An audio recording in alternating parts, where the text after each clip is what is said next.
Bonjour. Voilà, nous commençons la deuxième partie de journée avec cette conférence débat qui s'appelle Assurer une alimentation bonne, saine, durable et accessible pour toutes et tous. Donc, je suis Dominique Picard. Je travaille en tant que bénévole, mais pour le Labo de l'économie sociale et solidaire sur ces questions autour de l'alimentation et de l'agriculture durable. Et nous avons produit un document que vous retrouverez, si vous le souhaitez, sur le site du Labo de l'ESS, qui s'appelle « Agir contre la précarité alimentaire en favorisant l'accès de toutes et tous à l'alimentation de qualité ». Alors, pourquoi ce débat, justement, qui vient complètement dans la lignée de ce travail, et je parle de ce travail, mais au fond, on voit bien que c'est une question que beaucoup d'acteurs aujourd'hui sur le terrain, dans les territoires, prennent à bras-le-corps, cette question, effectivement, d'assurer l'alimentation, notamment pour tous et toutes. Cette question, elle est devenue d'autant plus cruciale, on l'a vu dans le cadre de la crise du Covid, depuis le mois de mars, où je sors je suis ressortie, je l'ai refermé. Manon, on vous entend. La question de l'alimentation est devenue un problème très, très important, puisque bon nombre de personnes, avec la précarité économique qu'elles ont connue aussi, avec aussi la fermeture à l'époque des cantines scolaires, sont tombées, on va dire, dans la pauvreté. C'est-à-dire, on voit bien que ce sont des personnes qui sont déjà au fil du rasoir et la moindre fait qu'elles basculent dans la pauvreté. Et on voit bien que la question de la précarité alimentaire est d'autant plus importante que c'est en gros la variable d'ajustement. C'est-à-dire on paye d'abord son loyer, on paye le chauffage, l'électricité, etc. Et puis on fait avec le reste à vivre. Alors dernièrement, j'ai eu l'occasion, par exemple, d'assister à une table ronde où des personnes d'ATD Carmonde nous disaient comment elles arrivaient à vivre avec 54 € par mois. Donc, on voit bien combien cette question, elle est compliquée, l'accès effectivement à une alimentation. Et non seulement, effectivement, il y a les recours à l'aide alimentaire qui ont été massifs et qui continuent à être importants, puisque de plus en plus de personnes sont dans cette situation de pauvreté de manière importante et on voit bien combien ce sujet est tout à fait d'actualité. Mais il y a aussi cette question de se dire, oui, l'accès à l'alimentation, c'est une chose. Pour autant, il y a une demande très forte aussi d'accès à l'alimentation de qualité, c'est-à-dire de ne pas manger n'importe quoi, n'importe comment, mais ce droit à l'alimentation de qualité pour tous. C'est une vraie question qui est difficile à résoudre aujourd'hui, mais que nous devons effectivement, porter de manière importante sur le devant de la scène. Donc, comment concilier effectivement le fait qu'on veut majoritairement manger bien et qu'en même temps, pour une grande partie de la population, c'est une question qui devient compliquée. J'ai demandé, alors du coup, pour cette conférence débat, j'ai demandé à 5 personnes de pouvoir intervenir sur ce sujet avec des points de vue différents qui viendront se compléter. Et je vais commencer par Philippe Lemanceau, qui est directeur à l'INRA, qui est partenaire du projet de système alimentaire durable de la métropole de Dijon, qui a été lauréate du dispositif TIGA, qui veut dire Territoire d'innovation grande ambition, et visant à développer le système alimentaire durable de 2030 sur le territoire. Et nous avions déjà invité Philippe l'année dernière à ces mêmes journées de l'économie autrement et commencé à démarrer finalement cette démarche. Et ce qui me paraissait intéressant, important, ça serait de nous dire un peu aujourd'hui où vous en êtes sur le territoire par rapport à ce projet TIGA. Alors, Philippe va nous quitter à 15 h. Donc, si vous voulez poser des questions, n'hésitez pas à le faire, à utiliser à vous mettre sur la petite étiquette question, de façon à ce qu'ils puissent y répondre avant qu'ils ne partent. Ok, merci Dominique, merci à tous et à toutes. Je précise, je suis directeur d'une unité de recherche en agroécologie encore pour quelques mois. Et maintenant, je suis également vice-président de la métropole en charge de la transition alimentaire. Et si je dois vous quitter à 15 heures tout à l'heure, c'est justement parce que je préside avec les élus et avec les services une rencontre sur le volet social de notre projet TIGA et en particulier sur l'aide alimentaire. Alors bon, où on en est, je peux peut-être rappeler quand même peut-être en 2 mots de quoi il est question, puisque peut-être qu'un certain nombre de participants n'ont pas forcément suivi l'épisode précédent de l'il y a 1 an. On a été effectivement, la métropole a été effectivement lauréat d'un appel d'offres national du PIA 3, territoire d'innovation, et ce projet a pour vocation à démontrer à l'échelle territoriale que la transition alimentaire de l'amont vers l'aval est possible et que l'approche territoriale représente un atout pour à la fois l'environnement, mais également l'activité économique, mais également la cohésion sociale. Et donc, quand on parle de cohésion sociale, il y a tout le volet effectivement aide alimentaire, mais de façon plus générale, faire en sorte que ces produits de qualité qu'on attend de cette transition soient accessibles pour tous et pour toutes, pour l'ensemble des citoyens et des citoyennes dijonnais et dijonnaises, et y compris pour ce qu'on appelle les personnes vulnérables, c'est-à-dire les personnes précaires, mais également les personnes âgées et les personnes malades. Voilà, je ne sais pas si je peux en dire plus à ce stade ou s'il y a déjà éventuellement des questions. Ou, non, il n'y a pas de questions pour le moment. Mais oui. Par contre, ce qui serait intéressant, ça serait de savoir, quand on veut mettre en place un projet d'une telle envergure quand même, hein, puisque c'est un projet de grande ambition, c'est de savoir comment ça se passe finalement sur le terrain, c'est-à-dire quelles sont les difficultés éventuellement auxquelles on peut être confronté, quels sont les éléments moteurs au contraire pour avancer et comment les populations en difficulté sont-elles prises en compte dans ce cadre-là. Voilà, alors effectivement je peux préciser, simplement le principe fondateur du projet c'est que le mieux manger doit promouvoir le mieux produire, et que le mieux produire permet le mieux manger. Et que, en fait, la transition agroécologique que l'on propose repose sur un certain nombre d'innovations qui nous permettent d'ores et déjà de pouvoir concevoir des systèmes de production à faible intrant avec un rendement économique équivalent à ceux des producteurs de la même région qui sont en conventionnel. De telle sorte que une simple légère augmentation du prix unitaire des produits vendus permet, côté agriculteur, d'avoir une meilleure rétribution et permet aussi d'avoir une meilleure reconnaissance sociale. Donc là, aujourd'hui, on ne parle pas du côté producteur, hein, mais si on est dans une logique de cohésion sociale sur un territoire, c'est aussi une dimension importante. Une rétribution du travail, et une meilleure considération sociale et donc une meilleure cohésion sociale. Le fait que les produits soient juste légèrement plus chers doit permettre à tous et à toutes de pouvoir y accéder.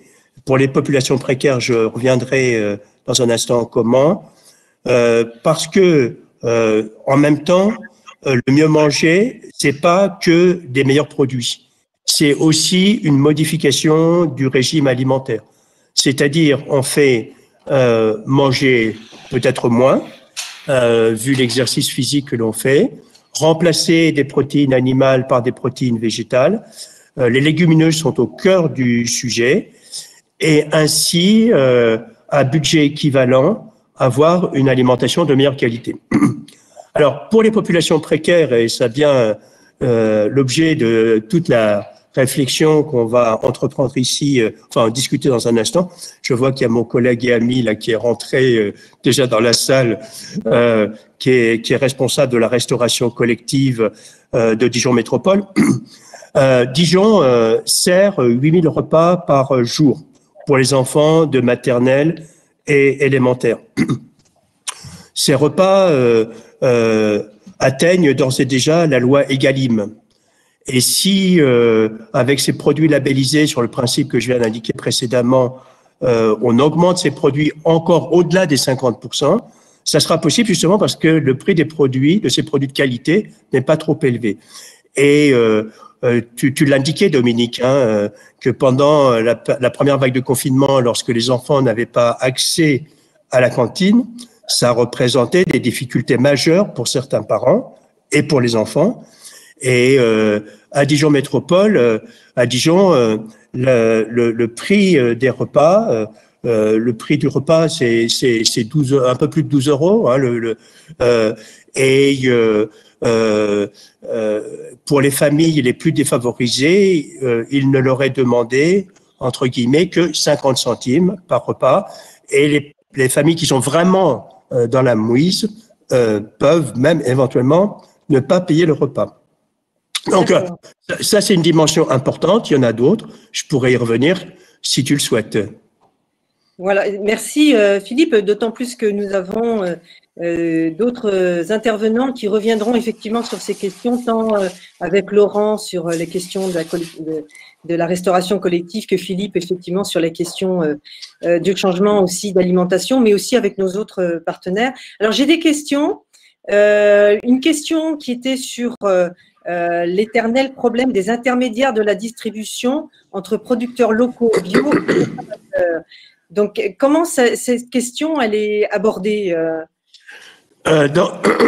donc, en fait, c'est une question importante. En fait, la logique de notre système de transition alimentaire, c'est de privilégier les circuits courts. C'est de privilégier une consommation locale de produits locaux. En fait, mais je reviens un petit peu à mon propos précédent, c'est au-delà du fait que ces produits soient locaux, on veut avoir un contrôle de la qualité des produits et de la qualité de l'environnement dans lequel ils sont obtenus. Parce que ce qui est local est pas nécessairement forcément meilleur. Et que donc, pour le consommateur, il a une attente de produits locaux, mais il a aussi une attente sur les enjeux environnementaux climatiques. Bon, c'est pas forcément le sujet aujourd'hui, mais il faut quand même qu'on garde ça aussi quand même un petit peu en tête. Et puis, des enjeux de qualité, puisqu'il s'agit bien d'avoir une production de qualité pour tous. Donc, la petite augmentation de prix que j'évoquais tout à l'heure, après, on l'a répartie sur la chaîne de valeur. Mais cette chaîne de valeur est réduite nécessairement puisque, en fait, on est sur un approvisionnement local. L'approvisionnement local pouvant d'ailleurs passer par des supermarchés. Hein. C'est pas que le petit marché de proximité, etc. Notre ambition, c'est bien aussi que ça puisse toucher le plus grand nombre, que ça soit accessible pour tous. Accessible, c'est le prix, mais c'est aussi la proximité pour le coup. Hein. Je ne sais pas si je réponds à la question. Si, je pense. Alors, j'ai pas mal de questions qui arrivent et on n'aura peut-être pas le temps de toutes les traiter. Alors, il y avait la place, effectivement, c'était aussi l'objet de ma question des citoyens dans le projet TIGA, c'est-à-dire quelles actions, quels dispositifs sont mis en place dans le projet TIGA pour qu'ils puissent intervenir. Il y a aussi une question sur est-ce que ce projet de système alimentaire durable prépare la métropole à une autonomie alimentaire? Est-ce qu'on peut parler vraiment d'autonomie alimentaire? Est-ce que c'est ça l'objectif? Quelles sont les limites éventuellement? Une question sur les relations avec les industries agroalimentaires. Une question sur que représentent les 12 euros? Prix de la matière première plus coût de préparation plus coût du service, point d'interrogation. Bon, alors ça fait beaucoup de questions. Alors, je commence par laquelle? Voilà, alors ça fait. Bon, on va peut-être arrêter les questions là parce qu'il faut qu'on puisse passer aux autres. On va répondre tout de suite au prix du repas. Et je parle sous contrôle de mon collègue et ami Jean-Michel Grenier, responsable de la restauration collective. Le prix du repas de 12 euros couvre l'ensemble des frais, c'est-à-dire approvisionnement, préparation, distribution, personnel et animation. Voilà. Bon, donc il y avait une autre question. Merci Jean-Michel. Il y avait une autre question sur les citoyens. Alors, les citoyens, ils sont au cœur du projet. Hein. Les citoyens, ils doivent être bénéficiaires, mais ils sont en même temps acteurs de la transition. Parce que, outre la restauration captive dont on parlait il y a un instant, c'est bien par leurs actes d'achat que les citoyens vont faire évoluer le système. Donc, on a entrepris, et cet après-midi, justement, c'est aussi l'objet de cette rencontre, une réflexion sur comment impliquer les citoyens, comment écouter les citoyens, comment communiquer avec les citoyens, comment les associer à la gouvernance du projet. Donc, dans le projet tel qu'il a été soumis et sélectionné, il y a une instance de gouvernance, et dans cette instance de gouvernance, il y a un comité des usagers qui sont les citoyens. Dans la mise en place de ce label que j'évoquais précédemment, et pour déterminer les critères et les seuils, il y aura plusieurs collèges, dont un collège citoyen. Mais c'est pas suffisant. On veut aller au-delà. On veut communiquer. Et la communication, elle doit être adaptée aussi en fonction du public auquel on s'adresse. Et donc, il y a toute une logique aussi de communication et d'interaction en relais avec les différents quartiers, en relation avec, par exemple, les maisons pour tous. À Dijon, bon, je ne sais pas si dans l'audience, il y a des collègues qui connaissent Dijon, mais il y a un quartier où il y a une population vulnérable plus importante qui se trouve être à Fontaine-Douche. Il y a une maison de quartier qui s'appelle la Maison Phare. Et dans cette Maison Phare, par exemple, on a un atelier cuisine pour les populations présentes sur ce quartier, pour apprendre, par exemple, un certain nombre de recettes, partager le fait de faire des recettes ensemble, les manger ensemble et valoriser mieux, par exemple, les légumineuses. Alors, sur les populations précaires, il y a des mesures d'accompagnement, parce que tout à l'heure, je disais, l'objectif, c'est de manger au même prix, mais pour les populations précaires, et tu le rappelais, Dominique, avec ce rapport de ATD Quart Monde que je connais bien, il se trouve que ATD Quart Monde est associé à nos réflexions citoyennes. Eh bien, c'est simplement d'avoir accès à l'essentiel. Et donc, dans la démarche que l'on engage, et il y a une action qui porte sur des coupons repas pour les populations les plus précaires, qui s'accompagne d'un apprentissage à gérer un budget en fonction de l'achat de produits bruts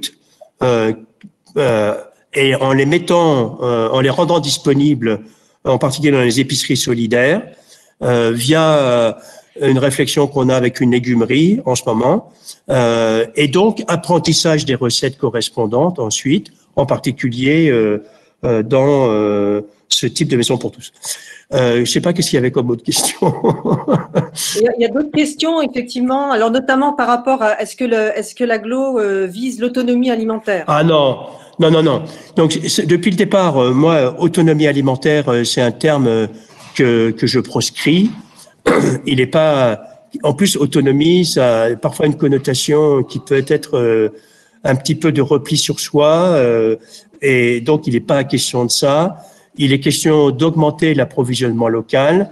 En ce moment, on est en train de rechercher sur Dijon et dans les communes environnantes, et on a très bon retour des maires, des terres qu'on pourrait remettre à l'agriculture.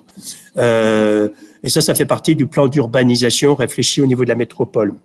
Mais cet approvisionnement, il se fait aussi avec les territoires associés. Donc c'est pas simplement le bastion de la métropole, là. Il se fait avec les territoires associés. On a par exemple encore à nouveau avec la restauration collective, d'ores et déjà un accord avec des territoires de l'Aussois et du Châtillonnais pour l'approvisionnement de viande de bonne qualité. Et on est dans une logique donnant-donnant, gagnant-gagnant. Mais évidemment que pour charcuterie, par exemple, on n'a rien en charcuterie. Enfin, de toute façon, c'est pas la philosophie d'être sur de l'autonomie. Hein. La philosophie, c'est d'augmenter l'approvisionnement local. Merci Philippe. Bon, il y avait d'autres questions, mais on ne peut pas les prendre toutes malheureusement. Hein. Mais notamment, alors sur l'aspect, il y avait comment intégrer les céréaliers dans la démarche. Il y avait la question aussi sur les liens avec l'industrie agroalimentaire. J'imagine que ce sont des questions effectivement que vous abordez aussi dans le cadre du TIA. Bah, ça sera la dernière question. Je peux même y répondre très brièvement. Les céréaliers sont forcément impliqués dans cette démarche.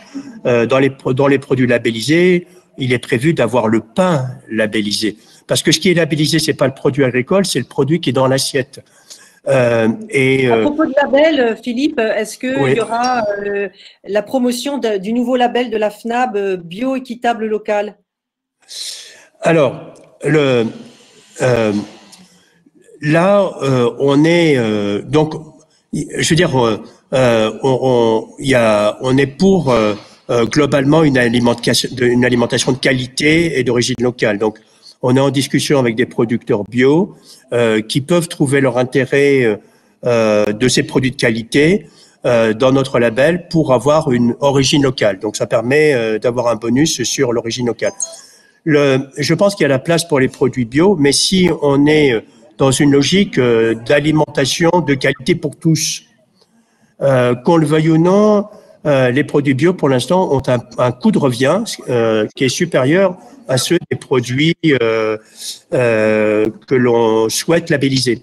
Et si on veut vraiment que ces produits de qualité soient accessibles pour tous, on souhaite promouvoir cette démarche agroécologique, ce qui se fait en complément de l'apport bio.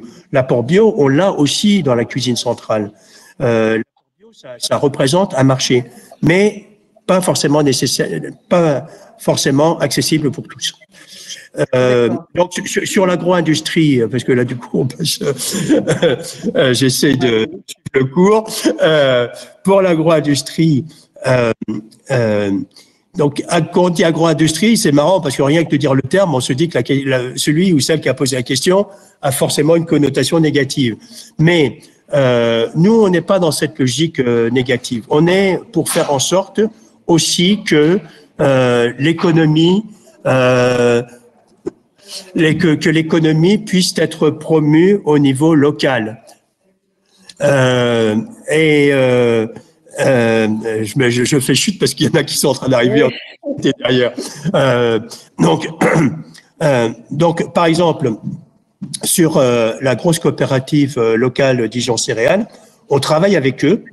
Et si on peut promouvoir la culture de légumineuses, parce que on considère que les légumineuses c'est favorable pour l'agroécologie et que les légumineuses c'est favorable pour l'empreinte environnementale et que c'est favorable pour la santé. Encore faut-il créer une filière, parce que les agriculteurs ils me disent ouais Philippe t'es bien gentil mais nous nos légumineuses il faut qu'on puisse les vendre. Et si je leur dis dans ces sols-là, il faut vraiment mettre des légumineuses, parce que c'est des sols très vulnérables au niveau transfert des pesticides, et les légumineuses, ça permet d'utiliser moins d'engrais et moins de pesticides. Ils me disent, oui, mais on les vend où, nos légumineuses?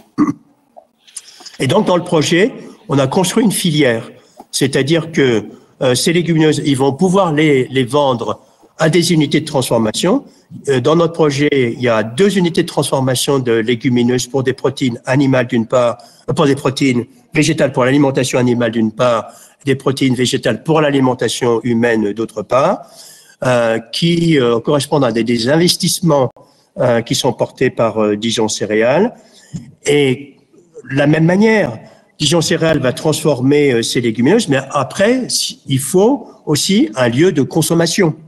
Et donc, cette consommation, en premier lieu, elle a lieu au niveau de la restauration collective, avec sur la cuisine centrale de nouveau, un repas par jour, donc un repas multiplié par 8000, puisque c'est 8000 repas qui sont servis, donc un midi par semaine, protéines animales remplacées par des protéines végétales, et au cours de la mandature, possibilité pour les familles qui le souhaitent d'avoir un repas végétarien tous les jours de l'année pendant l'année scolaire.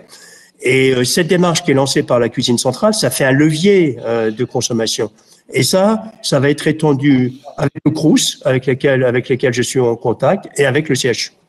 Et donc, déjà, ça fait un appel de consommation qui permet aux entités de transformation de faire leur job, et unités de transformation qui sont eux-mêmes des acheteurs de légumineuses qui sont produites par les agriculteurs. Donc, nous, on est encore dans une logique de ne pas affronter les uns et les autres. On vit sur un territoire, on veut faire en sorte qu'il y ait une cohésion sociale et on veut faire en sorte que l'activité économique se développe parce que c'est bon pour l'emploi et on veut que cette transition elle soit bénéfique pour tous, y compris les plus précaires. Merci beaucoup, Philippe. C'était très clair et ce qui était très intéressant, c'était de voir comment effectivement c'est une politique globale qui essaye d'être mise sur le territoire pour répondre de manière un peu systémique, on va dire, à un ensemble de questions. Donc merci Philippe, je vais te laisser partir si tu veux. Je m'excuse. Merci pour l'invitation, Dominique. Je suis preneur du rapport auquel tu as contribué, j'en profite pour le dire, avec le laboratoire ESF. Tu peux aller sur le site du labo et tu le trouves. Bon, bah, écoute, je vais le lire avec grand intérêt. Au revoir à toutes et toutes, et puis bon après-midi et bon échange. Merci. Eh bien, je vais passer tout de suite la parole à Manon Jacquard, qui est chargée du projet 100 000 paniers solidaires au réseau Cocagne et qui permet donc à des familles à faible revenu d'accéder aux paniers bio produits par les jardins Cocagne à un prix solidaire. Donc Manon, peut-être nous rappeler très vite, parce que je pense que beaucoup de gens connaissent ce que c'est que le réseau Cocagne, et puis nous présenter l'action des 100 000 paniers justement, qui est une réponse directe par rapport à l'accès à l'alimentation de qualité pour les plus précaires. Oui, bonjour à tous. Merci Dominique. Je suis désolée, je vais garder la caméra coupée parce que sinon j'ai peur qu'on ne m'entende plus. Donc rapidement, effectivement, le réseau Cocagne, c'est un réseau regroupant une centaine de jardins en France qui sont des jardins d'insertion. Donc des associations qui ont pour activité principale, objet principal l'insertion de personnes qui ont été coupées du monde du travail, et le support d'activité principal est le maraîchage biologique. Donc ces légumes sont ensuite vendus sous forme de paniers AMAP. Enfin, les jardins ont d'ailleurs été à l'initiation des premières ventes sous forme de paniers hebdomadaires.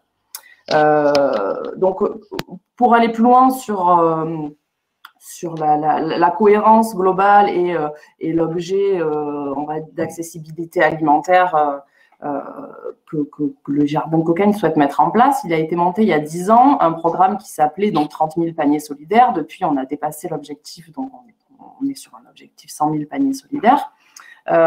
Donc, l'idée de ces paniers, c'est de pouvoir permettre à des personnes en situation de précarité d'avoir la même offre de panier bio, local et solidaire que les adhérents classiques, mais en payant maximum un tiers du prix. Donc à l'heure actuelle, il y a 60 jardins qui se sont inscrits dans la démarche. Donc, je vais parler de façon globale, sachant qu'à chaque fois, chaque mise en application dépend du jardin, des partenariats qu'il a pu construire sur son territoire, du prix du panier de base, etc. Donc, voilà. Donc, les personnes bénéficiaires vont payer en général donc, un tiers du prix. Le reste est cofinancé donc, au niveau national via le réseau Cocagne et au niveau local. Donc, au niveau local, chaque jardin va construire un tissu de partenaires avec lesquels il va pouvoir travailler pour l'orientation des personnes, premièrement, parce que les jardins n'ont pas la fonction et c'est vraiment un choix de ne pas rentrer dans un programme où la personne va devoir expliquer sa situation, justifier des revenus, etc. Donc, ce sont des partenaires sociaux qui vont proposer aux personnes qui suivent de pouvoir accéder à ces paniers hebdomadaires et à un moindre coût. Donc, les partenaires principaux des jardins vont être des CCAS, ça peut être ponctuellement la CAF, des structures d'aide alimentaire type secours catholique. Voilà. Donc, tout type de partenaires qui vont pouvoir orienter les personnes. Ensuite, la distribution, elle va se faire sur les mêmes points de distribution habituels du jardin, pour ne surtout pas créer de stigmatisation en ayant des points spécifiques identifiés. Donc, on est sur une offre identique, sur des points de dépôt identiques, et avec une participation financière. Donc, ces piliers-là ont été validés il y a 2 ans dans une étude d'impact social qu'on a pu réaliser, qui relève bien l'importance de ces différents critères sur lesquels on essaie de porter une attention. Voilà. Les points d'accès, justement, ce sont lesquels en général? C'est sur le… Alors, les jardins ont toujours un point de dépôt sur site, mais après, il y a à chaque fois tout un réseau de points de dépôt qui se tissent autour de chaque jardin. Donc, pour être plus à proximité dans les villes, par exemple. Donc, voilà. Ça, pour le coup, ça dépend vraiment à chaque fois toujours pareil, des relations qui ont été créées. Les points de dépôt peuvent être dans tout type d'endroits, de magasins ou de structures différentes, à plus ou moins grande proximité du jardin lui-même. Est-ce que du coup, est-ce que la question de l'accessibilité, c'est une question que vous avez travaillé aussi par rapport à certains quartiers où il semblerait que ça soit plus sur l'accessibilité géographique? Oui. C'est ça, hein? Oui. Il peut, toujours pareil, selon les projets, la façon dont ça se met en place, il peut être envisagé l'ouverture de points de dépôt effectivement plus proches ou plus spécifiques. Voilà. Mais toujours avec l'attention que ce ne soit pas non plus un point de dépôt uniquement pour des personnes qui ont des paniers solidaires, mais que ce soit un point de dépôt ouvert. Donc, la démarche peut aussi être inverse, hein, c'est qu'il y a un besoin, donc on identifie, on va aller créer un point de dépôt pour ces paniers solidaires et ensuite on va l'ouvrir au réseau d'adhérents habituels. Voilà. Le deuxième pilier de ce programme panier solidaire, c'est l'idée que les jardins puissent proposer en parallèle donc des paniers hebdomadaires des ateliers réguliers d'accompagnement alimentaire. Donc, concrètement, ça se matérialise très souvent par des ateliers cuisine, parce que c'est la façon la plus universelle déjà de créer du lien entre les participants, les citoyens, et en même temps d'aborder l'appropriation, on va dire, d'une formule panier qui est loin d'être évidente pour tout le monde, avec des légumes qu'on ne connaît pas, une certaine redondance. Voilà, c'est un mode de consommation un peu plus spécifique. Voilà, et donc ensuite, les familles, elles peuvent, les familles ou les personnes, hein, des fois, ce sont les publics, pour le coup, là, sont relativement très larges. Ça peut être des étudiants dans le cadre de partenariats avec des CROUS, par exemple, des personnes isolées, enfin voilà, des familles en situation de précarité. Vous touchez tout type de public en précarité, du coup. C'est bien les jeunes, les étudiants, les personnes âgées, les familles monoparentales, etc. Oui, l'idée, c'est d'essayer de toucher par un maximum en tout cas, il n'y a absolument aucune priorisation qui est mise. Si ce n'est peut-être sur les étudiants, sur les jeunes en l'occurrence, parce que c'est une population pour l'instant on arrive le moins à toucher et pour laquelle on sait qu'il y a de grands enjeux de précarité sur un certain nombre d'étudiants. Mais ce n'est pas un axe spécifique, non, tout est… voilà, à chaque fois, ça va dépendre forcément de la relation qui a été construite et des partenaires avec lesquels les jardins vont travailler. Voilà, et donc c'est le côté accompagnement alimentaire est aussi ressorti comme très important dans la création de liens que ça peut avoir pour les personnes, notamment dans des situations de personnes, de personnes en situation d'isolement, pour lesquelles retrouver, déjà aller chercher un panier toutes les semaines et avoir des temps d'échange conviviaux, ça va déjà participer en l'occurrence, à améliorer un certain mieux-être. Et puis, et ensuite, ces ateliers qui sont toujours des temps de partage aussi. Voilà. Et ces ateliers, Manon, ces ateliers, ils ont lieu où exactement? Vous appuyez sur quelle structure?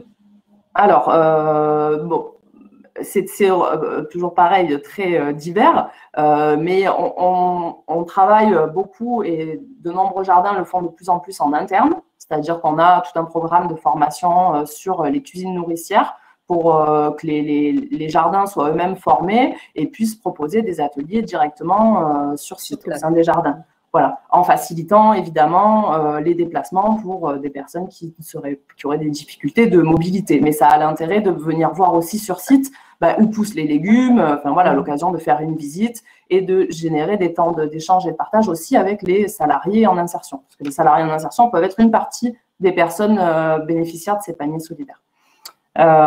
Et ensuite, sinon, quand le jardin n'a pas la possibilité de le faire sur place, très souvent, c'est travailler avec des centres sociaux, typiquement, qui vont pouvoir mettre à disposition une cuisine aménagée, voilà, ou aider à la mobilisation du public. Enfin, voilà, c'est souvent sur des échanges.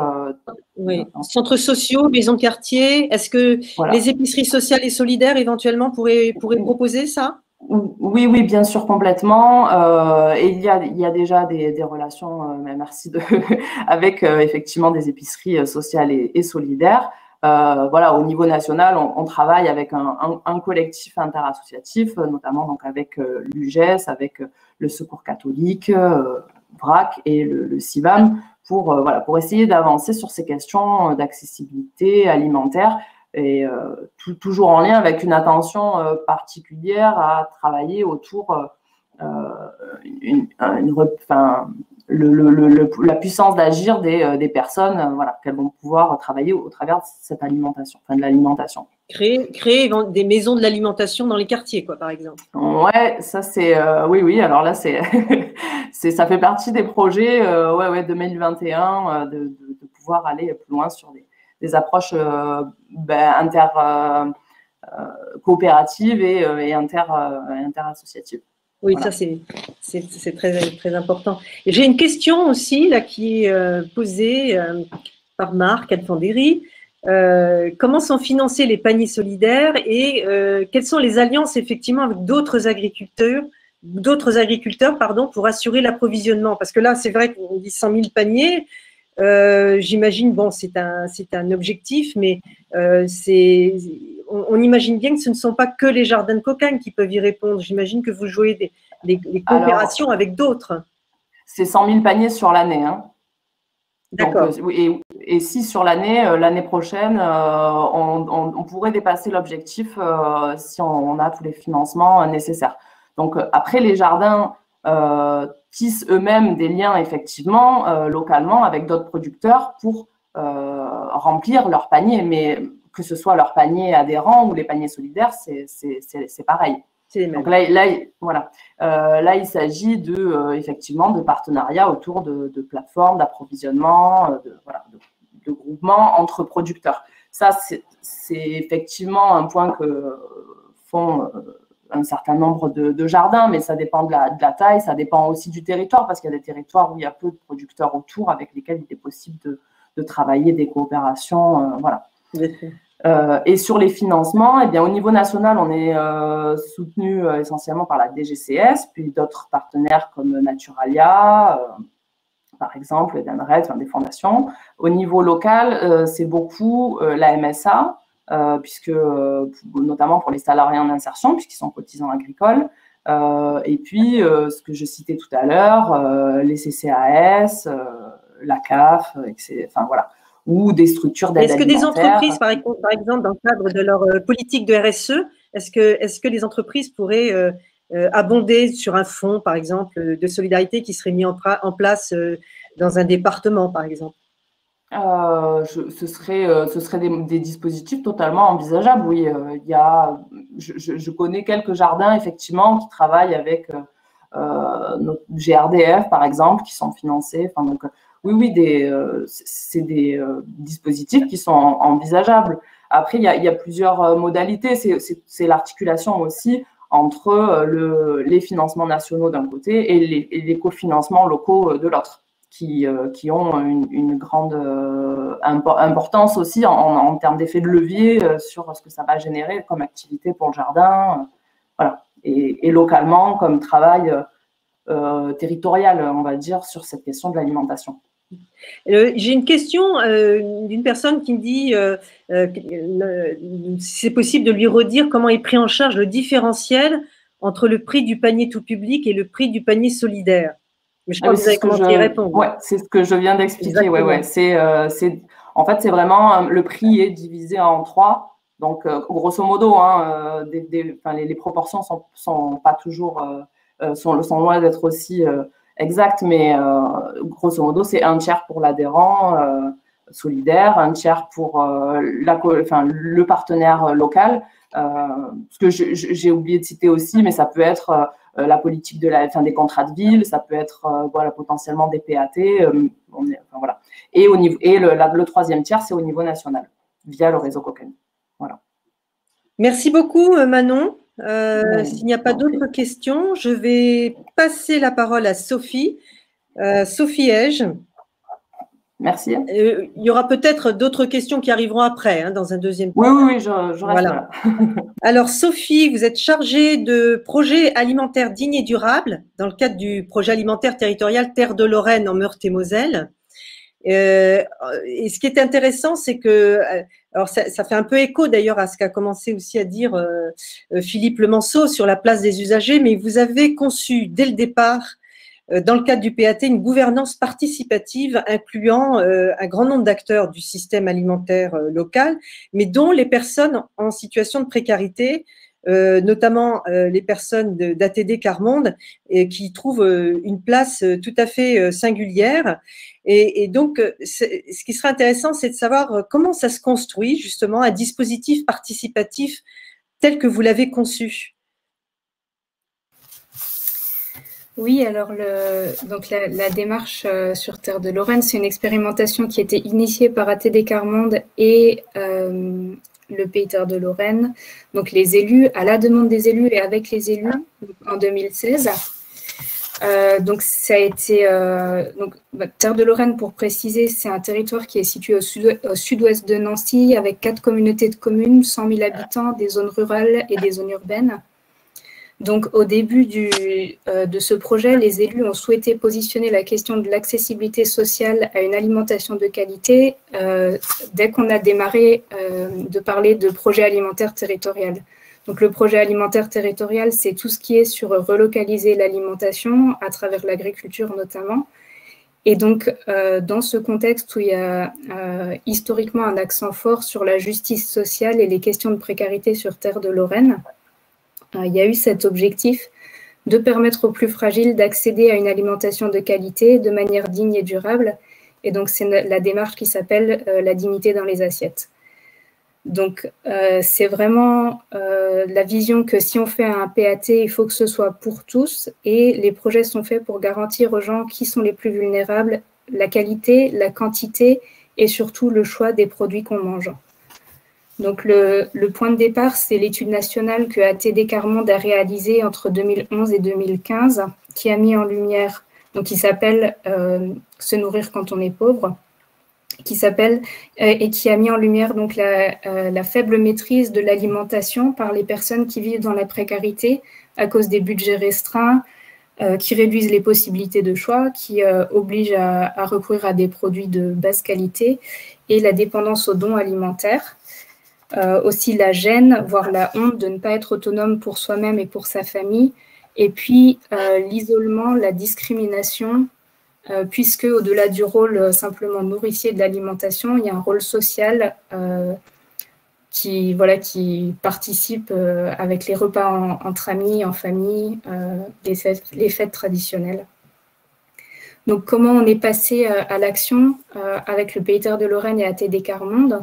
C'était en animant ensemble cette démarche de recherche-action pour construire un cadre favorable au développement d'initiatives, à l'émergence d'un système alimentaire qui garantit un accès à l'alimentation digne, durable et de qualité pour tous.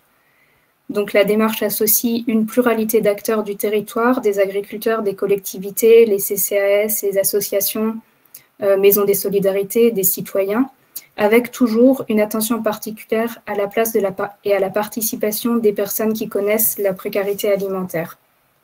Et donc les conditions de la participation, pour nous, c'est un chantier qui est toujours en cours. Donc, comment ça s'est passé au début? C'est des personnes militantes à ATD Quart Monde qui ont rejoint la démarche suite à leur participation à l'étude Se nourrir quand on est pauvre. Et ils ont pris part, en fait, à cette expérimentation territoriale. Donc, il y avait des personnes de Nancy, qui est donc la ville juste à côté, aussi quelques personnes du territoire. Et les militants ATD sont formés à participer à des réunions entre différents acteurs par un système d'université populaire où les militants et les alliés apprennent ensemble à échanger leurs idées et leurs expériences. Donc, c'est une formation qui permet d'accéder à la parole et aussi à prendre la parole pour représenter un groupe. Le contexte de la précarité alimentaire, c'est très asymétrique structurellement. Il y a d'un côté ceux qui donnent, l'autre côté ceux qui reçoivent, et c'est une situation qui porte quelque chose qui est blessant en soi. Donc, nous, on veut avancer sur comment tout le monde participe avec son expérience et dans les limites de son expérience. Et je vais citer une militante ATD Quart Monde sur l'accès aux produits locaux. Elle nous dit « c'est le choix qui est important et aussi le fait de les payer, même si c'est une petite somme. Il faut que ce soit du gagnant-gagnant. L'agriculteur ne doit pas perdre car il a travaillé et il a produit quelque chose. L'acheteur qui est vulnérable et qui ne peut pas se permettre ce genre de produit d'habitude a alors accès à de la qualité. » Et donc, pour terminer sur cette question de participation, juste pour préciser que donc ça, c'est ce qui s'est passé au début. Après, le collectif a grandi, donc le collectif qui porte la démarche, et d'autres personnes se sont ajoutées petit à petit.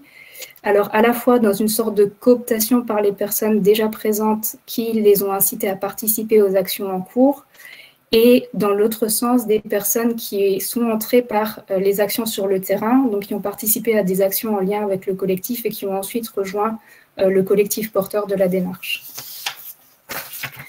Les processus qu'on a mis en place pour un peu dans la durée pour que ça marche, c'est d'abord poser les fondations par la rédaction d'une charte qui se trouve sur le site du Pays Terre de Lorraine.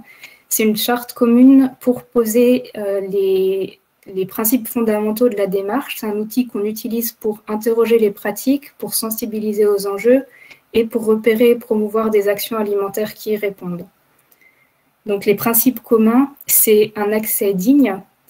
Donc, c'est vraiment l'alimentation comme un droit fondamental pour sortir de la perte de dignité, la perte de fierté des personnes en situation de précarité alimentaire. Un accès durable au sens développement durable, économique, social, écologique et aussi durable dans le temps. Une alimentation de qualité, mais de toutes les qualités, c'est-à-dire aussi la santé, l'environnement, la qualité sociale, gastronomique, familiale, sociétale, pour permettre l'inclusion sociale et citoyenne de tous, donc pour promouvoir un rôle d'acteur dans son alimentation. Donc, ça implique la co-construction et la mixité sociale dans les projets. Les autres processus qu'on a mis en place, c'est la constitution progressive d'une gouvernance alimentaire avec le collectif dont je parlais tout à l'heure, qui est donc un conseil multipartenarial ayant pour rôle de suivre, d'orienter et d'évaluer le projet sur le territoire au regard de la charte. Donc, c'est ce collectif d'associations, collectivités, CCAS, de personnes qui contribuent aux réflexions et aux actions. Et enfin, c'est la mise en place d'un laboratoire d'usage dans une recherche de démocratie alimentaire qui permet à chacun de prendre sa place et de participer. On les a nommés les labos CAP, donc CAP, parce que garder le cap, c'est se donner les moyens des constats, des analyses et des propositions.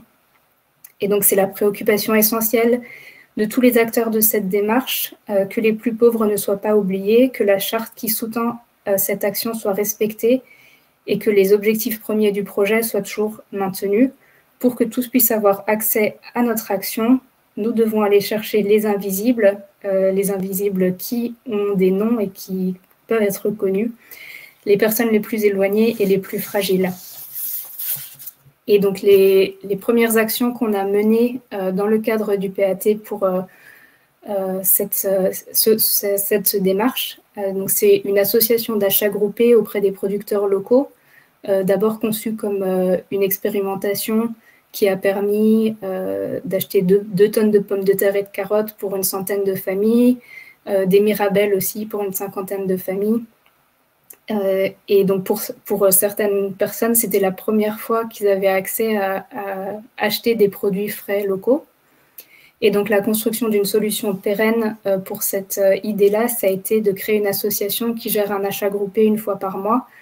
Donc, en poursuivant la relation avec les agriculteurs qui jouent le jeu vraiment en acceptant de baisser leur prix et aussi en poursuivant la recherche des produits qui sont le plus adaptés aux personnes et d'un mode de fonctionnement qui convient aussi au plus grand nombre.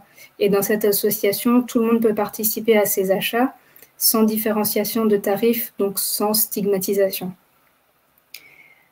Une autre action, c'est Grain de sel, une association qui revisite l'aide alimentaire sur les questions de la dignité et la durabilité. Donc avec une co-formation qui s'est appelée « Si nous parlions ensemble d'aide alimentaire » qui a permis aux acteurs concernés, donc professionnels, bénévoles et usagers, d'élaborer ensemble des nouvelles réponses aux attentes des usagers. Et ensuite, un groupe de travail régulier s'est constitué sur cette question-là. C'est aussi un accès à la terre nourricière par l'utilisation de parcelles communales par les citoyens, avec la biodiversité retrouvée au plus près des habitants, une réflexion sur les jardins nourriciers avec l'accompagnement à l'émergence de projets pour les mettre en réseau sur le territoire, aussi en lien avec le réseau agriculture urbaine et précarité de AgroParisTech. Et donc les jardins nourriciers, c'est vraiment revenir à l'utilisation des terres communales pour cultiver ensemble ces légumes et se nourrir et en donner autour de nous à ceux qui en ont besoin. Autre chose encore, c'est une pièce de théâtre pour faire savoir, pour dire, pour donner les mots des professionnels et des personnes. Une préparation d'une pièce avec les habitants qui ont une expérience de la précarité, qui ont accepté d'être les acteurs de cette pièce et aussi de donner leur expérience pour inspirer l'écriture du texte. Un laboratoire d'usage donc, qui permet aux habitants de venir parler, se parler, en parler, et de recueillir donc, les constats, les analyses et les propositions qui permettent le suivi et l'évaluation des actions. Et enfin, le repérage d'actions alimentaires sur le territoire qui répondent aux principes de la charte et la communication entre ces actions pour une dynamique territoriale. Donc, c'est vraiment tout ce qu'on fait pour permettre à tous, avec les plus démunis, un accès digne et durable à une alimentation de toutes les qualités, la qualité nutritionnelle, mais une alimentation durable aussi dans le sens du développement durable et dans le sens qui n'est pas interrompu dans le temps, et les qualités sociales, sociétales et solidaires. Merci beaucoup, Sophie. Je crois que ce qui est très intéressant, effectivement, c'est de voir, ce qui n'est pas le cas de tous les PAT, hein, d'ailleurs, mais c'est de voir la place centrale, effectivement, que vous avez donnée aux personnes en difficulté et comment non seulement leurs paroles, mais leurs besoins ont été pris en compte et ont trouvé des traductions concrètes sur le territoire, avec un dispositif que j'invite tout le monde à aller regarder donc, sur votre site. Je pense que vous avez un site. Oui. Voilà. Site Terre de Liens, Terre de Lorraine. Vous pourriez éventuellement le diffuser. Et donc, il y a une question, mais je la réserve, enfin, je la transmettrai plutôt pour l'atelier qui va suivre après, hein, qui est autour de comment sortir de l'aide alimentaire, en tout cas, comment redonner simplement un rôle d'urgence à l'aide alimentaire et par contre, travailler sur ce qui serait un droit qui serait exercé, notamment autour de la question de la sécurité sociale de l'alimentation, mais ça c'est l'objet justement de la conférence débat qui va suivre avec Marc Alfandéry. Donc, je vous suggère de suivre ce débat après. Donc, merci beaucoup, Sophie. Je crois que c'est intéressant, y compris ça vient compléter aussi quelque part la première intervention de Philippe Lemanceau Mais vous avez poussé très très loin, effectivement, la participation des personnes en situation de vulnérabilité. Et donc, ça peut servir complètement, d'ailleurs, en termes de transfert de savoir-faire. D'ailleurs, ça pourrait tout à fait intéresser Dijon Métropole. Et Philippe Lemançou nous a dit qu'il avait lu aussi le travail qui a été fait avec ATD Carmonde sur comment se nourrir quand on est pauvre, que je recommande chaudement parce que c'est vrai que c'est extrêmement intéressant et truffé de témoignages et de paroles de personnes qui nous donnent à voir la réalité de ce qu'elles vivent. Merci beaucoup, Sophie. Je vais donner la parole à Laurent maintenant. Laurent Terrasson, qui est directeur du magazine L'Autre Cuisine, qui existe depuis 2016. Bonjour, Laurent. Bonjour. Le magazine cherche à valoriser une restauration collective qui serait responsable et sociale. Alors, on a abordé la question tout à l'heure dans le cadre du TIGA de Dijon Métropole, la question évidemment de la restauration scolaire et de l'importance qu'elle peut avoir. Donc, comment effectivement, à travers les expériences que tu connais, qu'est-ce qui te paraît important à donner comme rôle justement aux responsables des cantines scolaires et à travers les responsables de cantines scolaires, évidemment, le rôle des collectivités territoriales? Déjà, pour te répondre très rapidement et puis pour répondre à nos auditeurs, bonjour déjà à tous. Effectivement, c'est de renforcer ce rôle de la restauration collective. Maintenant, c'est vrai qu'on parle beaucoup de la restauration collective, mais on la connaît très très mal. Alors, comme nous sommes de toute façon virtuellement tous à Dijon, Dominique, oui. En Côte d'Or, je peux te dire qu'il y a 904 sites en fait de distribution de repas de restauration collective en Côte d'Or et 332 sites de production de repas, ce qui peut sembler assez important. Mais finalement, si on prend le nombre de repas de la société, on évalue le nombre de repas de la restauration collective autour de 8 à 10%. Donc, économiquement, ce poids est plutôt assez faible. Mais le poids, je vais dire politique, le poids en fait de communication auprès des citoyens est très très fort. Donc, c'est pour moi l'occasion, surtout en cette période de crise sanitaire, de valoriser le rôle de cette restauration collective. Alors, je travaille en plus actuellement sur un numéro sur la transition alimentaire. Donc, quand j'entends le mot transition maintenant, j'ai un peu les frissons. Parce que pour moi, on n'est plus en transition. On doit passer vraiment dans l'action. On est vraiment dans une période de rupture. J'ai interrogé un certain nombre de chercheurs qui nous disent bien que, voilà, depuis l'annonce du GIEC et le fait qu'on ne respecte pas les objectifs on va dire, de préservation de la planète, eh bien, il va falloir réagir très, très vite, en particulier en ce qui concerne l'alimentation. Ensuite, il est vrai qu'on parle beaucoup d'aide alimentaire. Eh bien, je pense que moi, là, l'aide alimentaire me pose un problème, un énorme problème. Là-dessus, je suis qu'un élève, un apprenti de Dominique Paturel, qui préfère parler d'accès à l'alimentation. Et c'est là où je fais le lien avec la restauration collective. Le réseau de la restauration collective est très important en France. On dénombre plus de 101 000 sites de production de repas, 54 537 sites de production de repas et 101 000 sites de distribution de repas. Et en fait, ce réseau-là, il est sous-utilisé pour une grande part. La restauration scolaire, qui représente un très grand nombre, qui représente pratiquement, j'ai envie de dire 60%, il faut que je vérifie ce chiffre, mais qui représente énormément d'établissements, ne fonctionne que pour 140 services de repas par an, comme vous le savez, les jours d'ouverture de l'école et simplement le midi.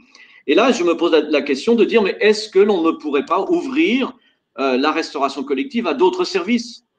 Et en fait, peut-être repenser totalement ce service de la restauration collective en disant, mais les personnes Alors, dans le cadre de l'éducation nationale, je ne veux pas intégrer ça. C'est-à-dire qu'il est difficile pour les collectivités d'agir au sein du restaurant qui est dans un établissement de l'éducation nationale pour des raisons de sécurité.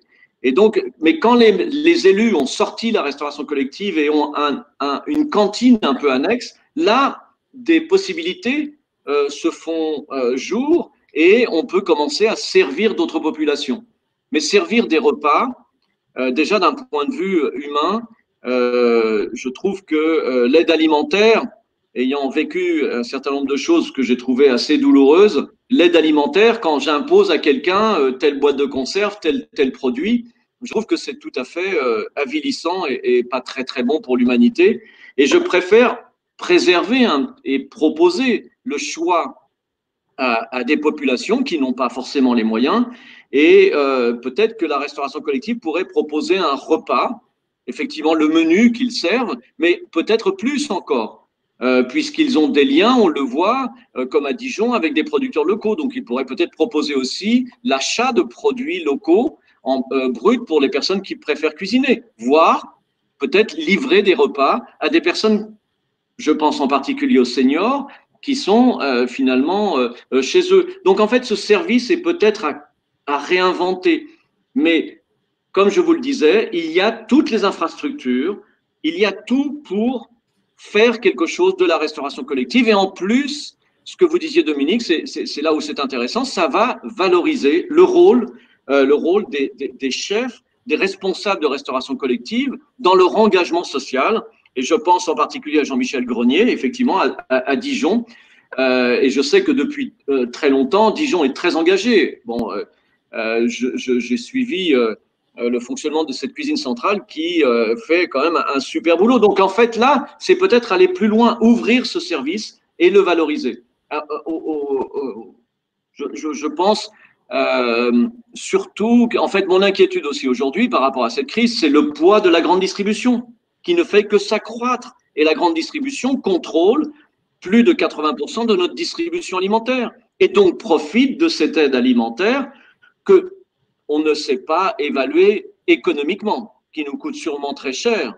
On parle souvent du prix du repas de la restauration collective, mais on ne parle pas du prix de l'aide d'un repas fourni en aide alimentaire. Donc peut-être que, si je reviens à la grande distribution, le problème, c'est finalement la grande distribution continue de soutenir une surproduction alimentaire et défiscalise les surplus pour une population finalement de démunis, finalement qu'on cautionne dans notre système. Donc, pour moi, il faut, je pense, se reposer les bonnes questions et agir plutôt assez rapidement. Donc voilà. Oui, c'est-à-dire qu'effectivement, enfin, c'est le sens aussi de la question là, qui a été posée.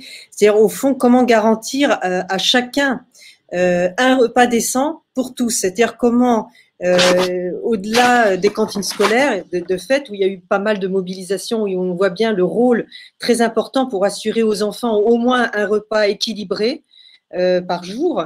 Est-ce qu'on peut imaginer des maisons, alors ça rejoint un peu aussi, on parlait tout à l'heure des maisons de l'alimentation, mais quelque part, effectivement, cette coopération qui pourrait être faite entre les services de cantine ou de restauration collective de manière globale avec les initiatives associatives qui peuvent se monter aussi dans les quartiers, par exemple, de façon à assurer, et y compris avec les savoir-faire, hein, notamment des chefs cuisiniers, etc., qui pourraient être mis à disposition dans ces maisons-là, ouvertes sur les quartiers et qui permettraient de travailler sur une alimentation pour tous, en essayant d'assurer au moins effectivement un repas décent par jour, quoi.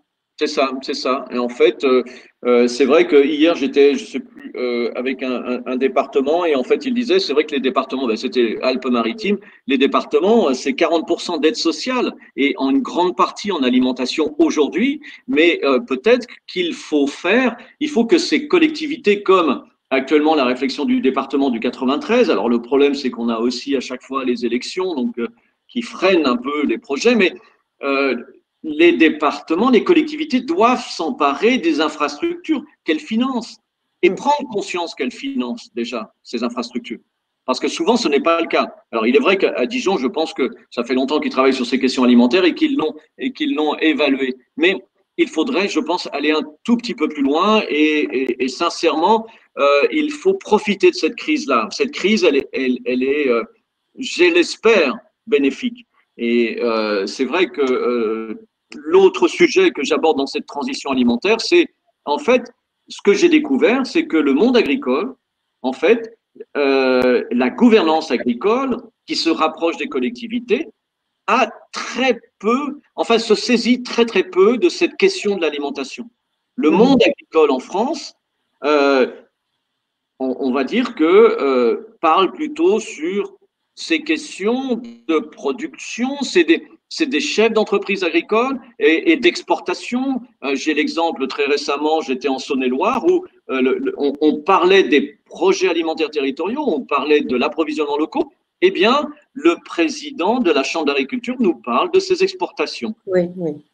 On est quand même assez de tout ce monde agricole où je lisais aussi une chronique, je trouvais ça très intéressant, c'est qu'en fait, c'est vrai que nous, on associe le monde agricole à notre priorité que sont les approvisionnements. Et quand on parle d'approvisionnement locaux, c'est souvent les fruits et légumes.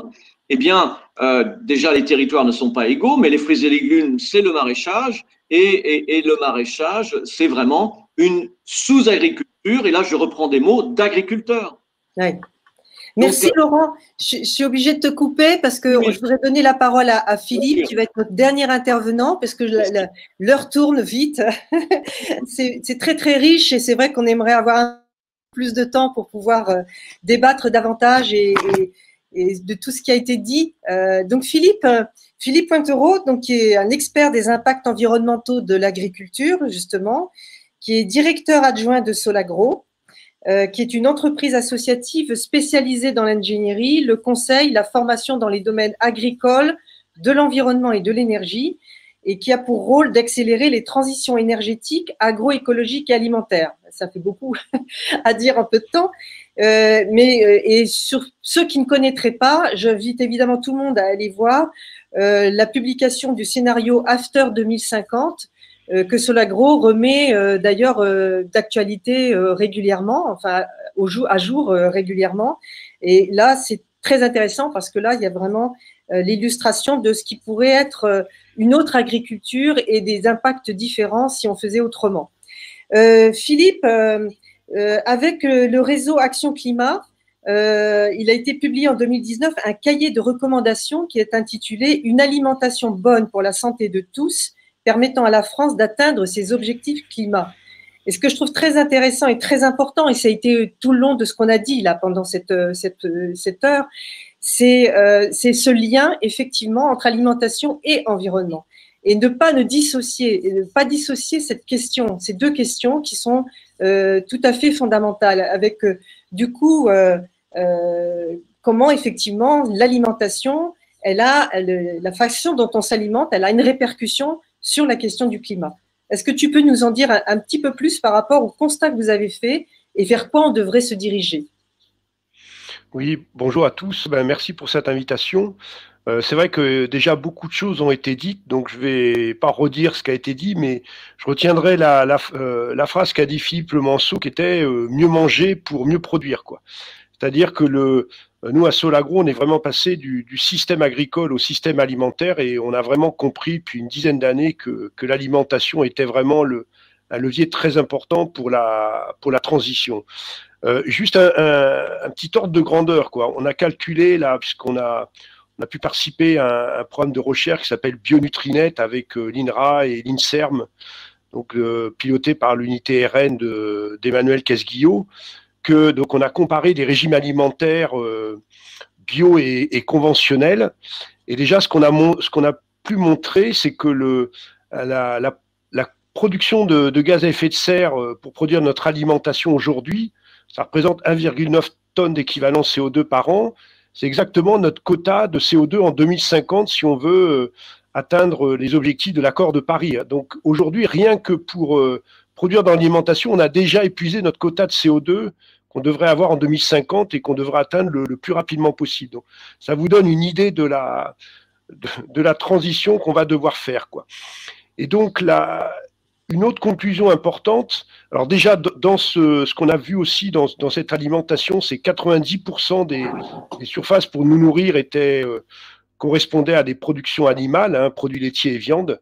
Donc c'est vrai que si on veut réduire notre empreinte, et c'est pareil pour les gaz à effet de serre, si on veut réduire notre empreinte carbone, il va falloir réduire fortement la consommation de production animale. Mais la bonne nouvelle quand même, c'était que en allant vers des régimes plus sains, c'est-à-dire globalement plus végétal et plus bio, non seulement donc on a amélioré tous les indicateurs environnementaux, mais on améliorait aussi tous les critères nutritionnels et de santé publique. Et les dernières publications de l'ITRN ont montré, à la fois pour ceux qui consommaient beaucoup de produits végétaux et bio, une réduction des risques de cancer de 25% et du diabète de type 2 d'une trentaine de %, avec aussi une baisse du surpoids, de l'obésité, quoi. Voilà. Donc on a une feuille de route qui est assez claire, qui est reprise. Personne n'en a encore parlé jusqu'à maintenant, et c'est bien ce qu'on observe. C'est le plan national nutrition santé, c'est-à-dire qu'en fait on a quand même un plan en France. La question c'est de l'appliquer, qui est le PNNS 4, qui reprend tout ce qui a été dit jusqu'à maintenant, quoi. Sauf que ce plan, finalement, personne n'en parle. Pour nous, ce plan devrait chapeauter la politique agricole française, puisqu'en fait, il dit clairement dans quelle direction on doit aller pour l'alimentation, pour les modes de production, etc. Et dedans, d'ailleurs, pour rejoindre ta première question, il y a bien dans l'action 15 un intitulé qui est « Mieux manger en situation de précarité alimentaire ». Donc c'est vrai que normalement, ce plan devrait organiser, fédérer toutes ces initiatives. Voilà. Alors nous, ce qu'on a pu montrer aussi dans les bonnes nouvelles quand même, c'est que avec notre scénario After 2050, on montre qu'une agriculture bas carbone qui tient les ambitions de l'accord de Paris est possible en France, sans rupture technologique, pour autant qu'on change et notre alimentation et nos pratiques agricoles.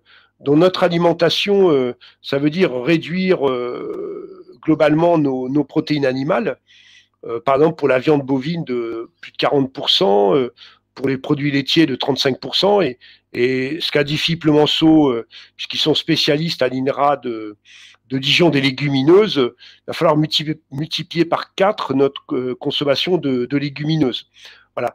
Donc la question c'est comment on voit bien que sur le papier tout peut marcher.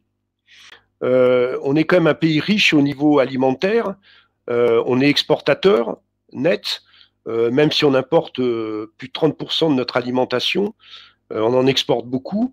Donc la question, c'est qu'on est largement en capacité de résoudre le problème de la précarité alimentaire. Alors, moi, je ne vais pas rajouter à tout ce qui a été dit, parce que finalement, toutes les solutions qui sont d'ailleurs reprises dans le PNNS ont déjà été exposées, notamment tout ce qui concerne les cantines scolaires, qui est un levier important, où là, les élus ont la main. Moi, ce que je voulais dire, c'était que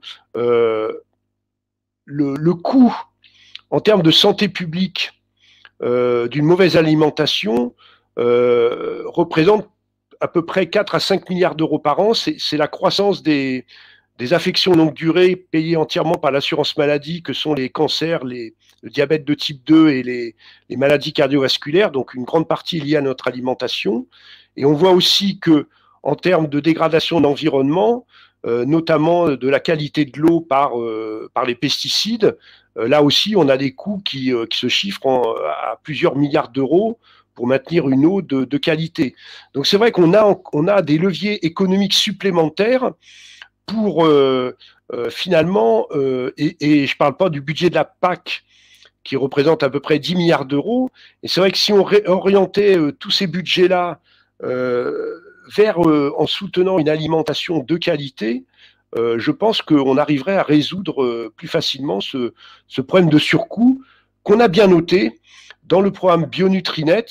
Si on compare les personnes qui mangent beaucoup de produits bio, c'est-à-dire à peu près 70% de leur alimentation à ceux qui n'en consomment pas du tout, le prix du repas, le prix des repas, enfin d'alimentation journalière, on était arrivé à 1,70 € de plus par jour, ce qui est pas beaucoup, mais beaucoup pour les gens en précarité. Voilà, on peut forcément le réduire hein, en optimisant un petit peu tous ces achats, etc. Mais c'est vrai qu'il y a un surcoût. Alors, d'un autre côté, ce surcoût correspond aussi à une meilleure rémunération des agriculteurs. Ces gens qui font des produits de qualité, au moins, ils sont mieux rémunérés et on le sait, les agriculteurs bio aujourd'hui ont globalement une meilleure rémunération que des agriculteurs conventionnels, quoi. Voilà, alors, par rapport à ce que disait Philippe Lemonceau sur l'agriculture biologique, moi je pense que je l'ai trouvé un petit peu timide. Bon, déjà, dans les recommandations, c'est 20% de produits bio minimum dans la restauration collective. Mais enfin, il faut quand même voir le coût en termes de santé et de dégradation de l'environnement, notamment de la biodiversité, de l'usage des pesticides. Et c'est vrai que la décision qui a été prise aujourd'hui, je pense, de ne pas sortir du glyphosate, comme l'avait annoncé notre président il y a 3 ans, et de autoriser l'utilisation des néonicotinoïdes, montre que la France n'est pas, enfin le ministère de l'Agriculture en tout cas, n'est pas du tout dans la bonne direction, quoi. Voilà. Donc, peut-être pour plutôt répondre aux questions, je dirais on a toutes les possibilités d'agir.